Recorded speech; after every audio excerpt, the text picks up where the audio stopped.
The Winter Wonderland is really, really cool to me because you can just kind of go out and imagine almost anything in there. I do a lot of multitasking, and sometimes just getting in there actually helped me think, even though I'm not out doing, you know, running for miles or whatever I used to do to try to get the cognitive juices flowing. That for whatever reason, that definitely does help. It's almost like a clean slate kind of coloring board.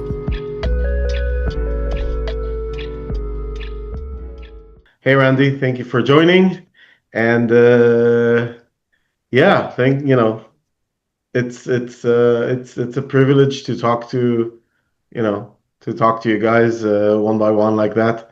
And it's we've been aware for a while of how many people use Float for so many different things in so many different ways, and so decided to kind of dig into the Float user sphere or userverse and hear more. So yeah, tell me a little bit about yourself, how you use Float, what's going on.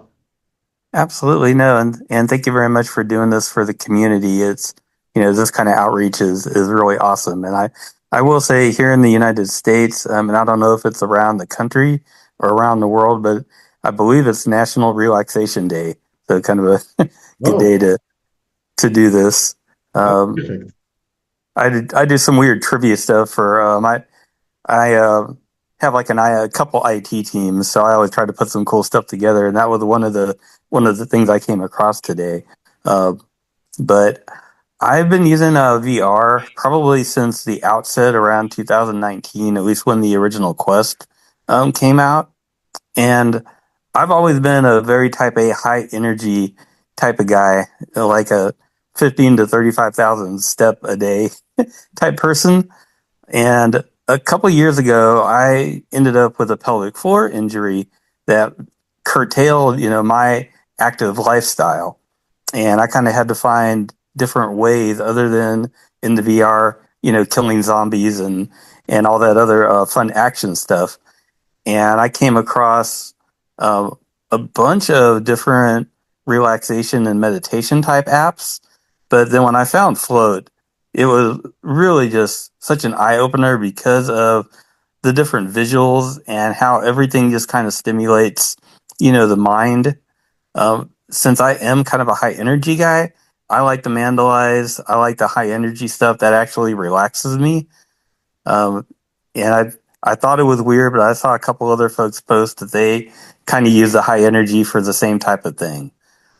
Um, Yeah. and just the way that, unlike a lot of other apps, you guys are always expanding and listening to us as far as what we'd like, the colors and all that other really really cool stuff that you added in. Especially, I know I've done a bunch of suggestions as far as speed. Uh, Right. and I might have been a little pushy on that too sometimes. Hey, that be pushy when you really want something, right? That's how we know, right? That's how we know somebody really wants something. Absolutely. And I have used the different colors and the ambiance for different moods, and that really really does make a difference because it does interact with the brain. I'm kind of big into not specifically chakras in general because the little the little chakras forks that you get don't really last long enough. But I do a lot of frequency work. Right. So there's frequencies for almost any type of mood and any type of thing that you might want to do. I think that's kind of fascinating.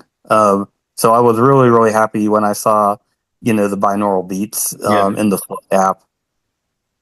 That was that was really, really cool. Along with the spoken observations that you can do. Yeah. So I love it. I mean, uh, things like the spoken observations and the color presets. Those are things that we like for spoken observations. We now know that people are using it, but for the colors, we did it quite recently, and so it's very great to hear that you're using it and it does work as intended because we didn't have a lot of indications on that. in either direction. Like people just didn't exactly tell us. I should probably ask, like just, how are you guys using it? But yeah. Um, so there are some times, my one thing is the music. I do love the music in there, but if there was a way to connect it to Spotify, would be kind of cool. Um, So but so I'll let me answer you on that. Let me give you that answer. So first of all, right now you can easily just and I've done that many times. You can easily just remove the audio, just the music, not the whole thing, just the music from Float, and just with earbuds or whatever, just hear Spotify. And there's something actually kind of nice in it being kind of like a different entity, working kind of separately from each other. There's also Spotify. They just added Spotify in the Meta Quest thing, so I'm pretty sure you can probably play it in the background even as you float. I haven't tested it yet. Um, what you don't have in that situation though is and especially the ones that you like, which is the energizing ones. Those are actually connected to music quite heavily, right? When things kind of get faster, the music also picks up and so on. And so that's more of a solution for places like relax. Imagine all the slower ones where the music is more constant. Um, but and that's sort of where we that's sort of kind of where I'm trying to kind of simplify a big conversation, but Um, basically, what we want to do is we want to say, look, this area, the like we don't see the visuals and the music exactly in a separate way. It's not background music that you actually listen to, right? The music itself is also has this, repetitive that balance of repetition and change that is in the core DNA of what float is, right? And why it works. It's exactly that balance. So we kind of design those things together. And so both from just like technical complexity, business complexity, but also just the health of the product itself and sort of the integrity of it, I think bringing completely external music right into Float is, I'm not saying it's not going to happen, but it's not probably an immediate future. You can hack it like the way I explained before. But what we do want to do is we want to really make the music a lot more so what I'm looking for, if it, flexible. yeah, and maybe and synced up, so maybe there's not a whole library of you know like you have on some of the like some of the fitness apps and things like that where you can just plug in pretty much whatever, but things that are actually working within Float that you guys have designed for us. Yeah. Not going outside and listening to like EDM or whatever, because I'm not going to say I haven't done that before. But Um, so yeah, I mean, this is something people have asked for, and we know people would like it. Like I said, it has several layers of complexity. We are probably going to at some point do that. Probably not soon. Again, just because of sheer complexity. no, completely understand. I will say I love what you guys have done with some of those new creatures. One of the slower ones I do like, the Winter Wonderland, is really, really cool to me because you can just kind of go out and imagine almost anything in there. The new white space that you guys added was really cool. Um, especially for a lot of us. I'm an IT guy, so I do a lot of multitasking, and sometimes just getting in there actually helped me think, even though I'm not out doing, you know, running for miles or whatever I used to do to try to get the cognitive juices flowing. That for whatever reason, that definitely does help. It's almost like a clean slate kind of coloring board, almost whiteboard Yeah, type of functionality. the white space specifically. Yes. I agree with you, and this is something I noticed for myself when I go. So some of the things that I always thought Float would be good for is exactly ideation and planning and so on. But I did notice that in Imagine, especially with, I can think if I remove the music and lower complexity, but it can still be quite distracting and kind of like, oh, I'm taking out of my own mind. And I agree with you. The white space is one that I really like. And also just, if everything is overwhelming and crazy and just like coming at me, it's a really cool place to just be away from it all. And so the whiteness, I don't know why exactly, but it's doing that to me as well, like you say. It might be kind of the same type of functionality like the white noise, for your hearing. This is doing the same type of thing, cognitively, visually, for you. Yeah, because it's Um, not quiet, it's not empty, but it's only just almost empty, right? yeah, it's almost just enough to keep things, from falling asleep, so you could actually focus a little bit better. Yeah. Um, And to your point about if I understand correctly, you used to clear your mind by going to walks and runs, which I do too, and this is where float comes from. So, this is a story I always tell that, going for walks is how I keep my sanity. And during COVID, when that was a bit more difficult, that's when we came up with float. So I think you're exactly right in sort of identifying the sort of the similarity and what it does. It does the same thing. yeah, and I mean, COVID was just something crazy for everybody. I remember, being in the VR and we go into Poker Stars, Right. and because you had people from all around the world, and we would literally just sit at the tables and talk. People typically wouldn't care about the games; they just wanted to, interact, and it was such a cool way to meet new people. And just the VR platform itself is just, incredible for that. I mean, and as far as so, I do um, some other things in VR. I know you guys have mentioned, I think, and maybe a couple of people have mentioned Flowborn. I'm hoping it's okay to mention that, here because I think it ties into Float because it kind of gives you that meditative where you can actually do the belly breathing type stuff. Yeah, And I've 100%. Kudos to them. They did a great, great job, and I don't mind plugging them, you know, at all. Like, it's like great job.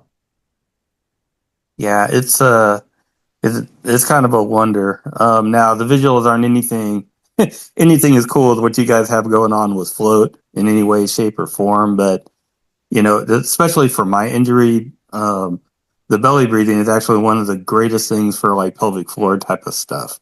And I've definitely noticed that.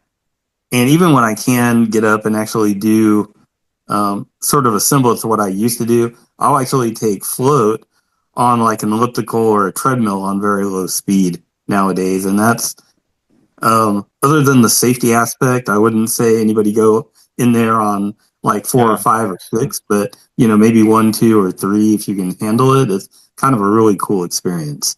I did float on recumbent bike when I had them. I now don't anymore, but I really liked it, and I think the ones like you said, like the Winter Wonderland, and now we're going to very soon in a few days we'll release the sample of the spring part of the same project. With trees and stuff, a bit more detailed. Let's put it that way. Um, I think those are great for that. I wanted to ask you though, how do you do treadmill with it without being like in serious danger? I keep my hands on the sidebars but I'm not going crazy speeds. I'm going like maybe two and a half. But it's an equilibrium thing. I mean, if people, if you're not comfortable on there, I don't want to advocate, somebody, especially if they don't have a treadmill that has the bars, like good bars on the side that you can just kind of, Yeah. steady yourself on. The elliptical is probably a lot safer doing that because it's a lot harder to flop over probably on one of those things, Yeah, and no, they're a lot more stable. that's pretty Um, safe, I think. But yeah, the walking thing, I would say, if anybody, is watching this and thinking about it, just be careful because if you fall, you don't even have the information of where you put your hands, right? So you're gonna fall on your face. That's scary to me, but just be Yeah, yeah, I would definitely say if you're going to start out, do that on the elliptical where you've actually got a pretty stable environment and you're not just kind of out there in the wind, yeah, so to speak. yeah. Um, But it's amazing that it helps you that way, and I like. Honestly, if I could be at home during the times where, weather or I don't have time to go anywhere interesting. One of the other things that Float was designed to do with that different every time thing is that, for a person, like me with ADHD, one of the things walking is helpful for is that it has this sort of low level stimulus that kind of keeps the busy part of my brain busy with that, so the other part of my brain can think more clearly. Problem is, once you've walked around your neighborhood like for a few months, that kind of doesn't work anymore because you know the places too well, and so they don't distract you as much. And so that's why float is different every time that way. It's exactly for it to be like it's still you get pretty much the same, like similar things. It's not like you have to be, oh my God, surprised every time, but it gives you a little bit of like these little events of dopamine, as somebody said, and I like that description. That really helps sort of keep things interesting enough for my brain. I agree there. I'm not going to mention any more apps, but there are some, before I found Float that I tried that were so repetitive, too. And I've got kind of the same thing, the ADD, ADHD, whatever they want to, label it. Um, there, there is something, to that where you will get very, very bored very, very quickly if things don't at least have a little bit of different spark and, and, differential to them. Yeah, and it's a brain function. At least I'm talking about myself right now. I mean, even years before anybody was talking about ADHD, and I even was aware of what it is and whether I have it, because I was diagnosed just recently. Uh, Mm. but it's like it's an actual physical thing of not being able to keep your brain focused on something when it's not interested. So if I would sit in school, for example, trying to listen to a lesson, and I'm interested in the lesson, I want to listen, but my brain just goes 200 miles an hour, and it's and the teacher is speaking, 30, right? And so my brain goes like, and then now I'm thinking about this and about that, and I'm not in the lesson at all. So what I learned to do in the end, and that's how I became an animator, right, is to just draw the whole time, and that occupied the busy part of my brain. So it's just it's a physical thing. People who don't have it don't understand it. They think like, oh, why can't you just focus, right? You can't. Yeah, and you don't want to be on a pill or something, that clouds you up that doesn't make you you either. Yeah. Um, that's one thing I found because I'm short attention span theater. I'll go from one thing to the next to the next, um, and it makes people nervous because you can't focus and they don't think you're paying attention or you're not active listening to them, even though your brain is able to keep up. Um, so I was in food service when I was younger. That controlled chaos was kind of where I lived. Oh, Um, I've been doing IT for the last 25 years or so now, and it's kind of the same thing. It's you're going from thing to thing to thing to thing to thing. And what I've found also is as you get older, your body kind of gives you those warning signs to say, "Hey, I know you've been, it's almost like doing constant brake checks on your brain because you're basically going every which way but loose, and your body finally just says, "Hey, all this stress is kind of built up, and you need to release it somehow." And if you can't do the high energy stuff like you used to, the relaxation is a very nice plug-in to try to take on some of that anxiety and stress that your body's always dealing with. that's really, really interesting, and I definitely get why you're while you're using Energize to relax. It's exactly this kind of like, yeah, take me with you, right? Like, you know, um, yeah, that's very, very cool. Thanks Yeah, for sharing all these things. I usually post these in the group, so I hope that's okay with you. We try to learn from each other and just kind of share these ideas so that people, basically, there are many ways of using float, and some people can just, not think about something like, for example, the biking or the, using Energize to relax or anything like that, right? yeah, and I want to thank you again for letting me do this and welcoming me into officially, the community in this type of format. And I hope some of this stuff resonates with other folks that may be in the same ADD or ADHD situation that you and I seem to be in. Um, and yeah, Exactly. once again, I'm looking forward to all the new cool stuff that you guys are going to do too for us. Thank you. And yeah, and it's not like doesn't have to be themselves, right? Maybe I don't have ADHD, but I know that my sister has it, just as an example. And I have, I have a VR, and now that I hear this, I was like, oh, maybe it can help her, right? And I wouldn't have guessed it because I don't have that situation.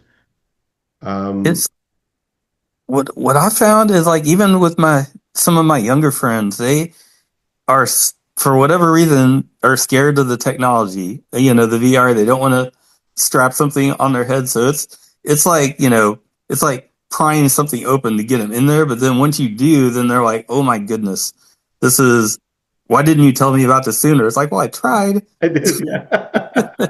I have the same experience, but this is a transitional thing. It's like, back in the day, you remember the big Motorola phones that people used to have in the car because you couldn't walk around with them. They also needed a battery, from the car, right?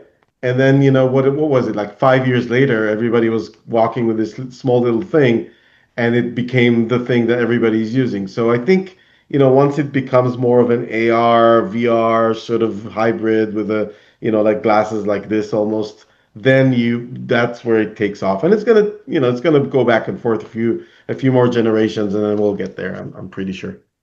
Oh yeah, I remember when nobody wanted to have those phones, and then it transitioned to if you actually had the car phone, you were the coolest kid.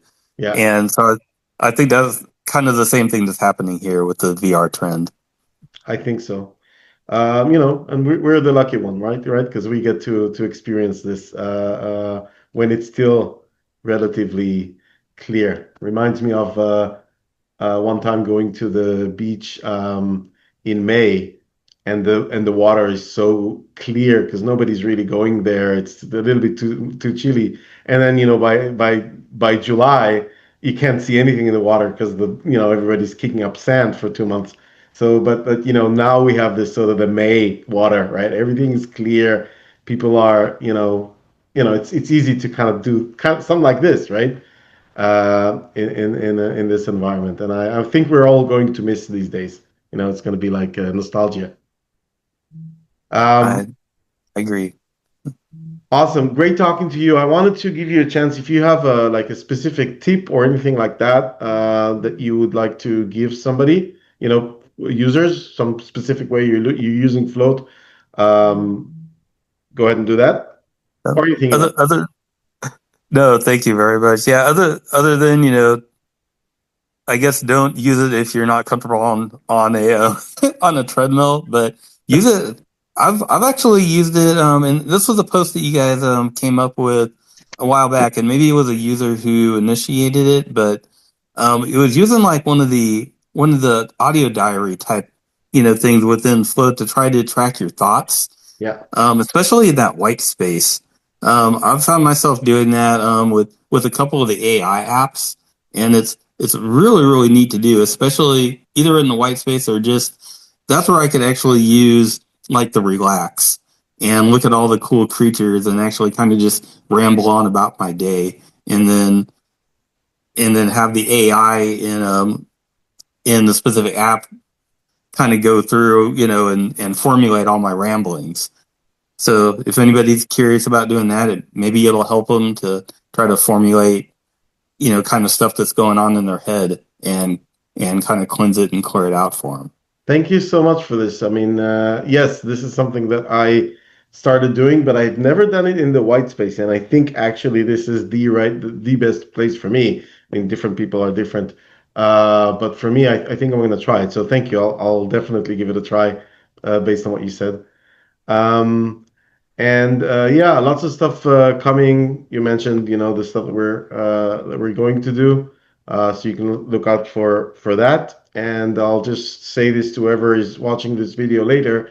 If you have a story to share, we have so many different people using it in different ways. We want to learn from each other.